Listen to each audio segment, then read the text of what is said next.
আমি আগেও বলেছি, এখন অনেকে আমাকে বলে যে আপনি তো বলছিলেন এনসিপি একটা আসন পাবে না। আমি বলছিলাম কিন্তু আগে, আপনাদের এখানে হয়তো বলছিলাম।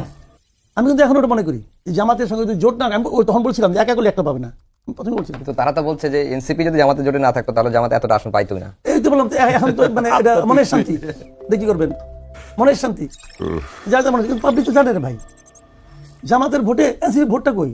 ঠিক আছে, সামনে স্থানীয় সরকার নির্বাচন আছে, এনসিপি একা ইলেকশন করুক তো, দেখি কেমন করে করে, করুক তো ভাই। ভাই এটা বলে লাভ নেই, নতুন একটা দল, তার সাপোর্টটা কোথায়? আপনি জামাতের মধ্যে পুরো জামাত তো, আমি তো মনে করি এই তারপর দলগুলির মধ্যে সবচেয়ে পুরো দল তো জামাতের।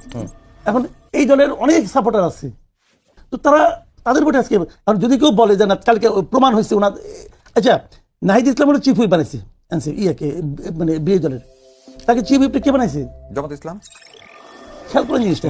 এখন সংসদের রীতিনীতি যারা বুঝে, ওখানে চিফ হুইপ একজন তো গুরুত্বপূর্ণ, সেও তো ইচ্ছা করলে সবার হয়ে সব পক্ষ থেকে সে দাঁড়াবে।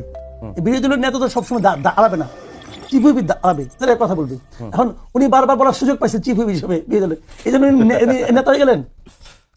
এগুলো অজ্ঞতা জড়িত এবং আত্মতৃপ্তিমূলক কথাবার্তা।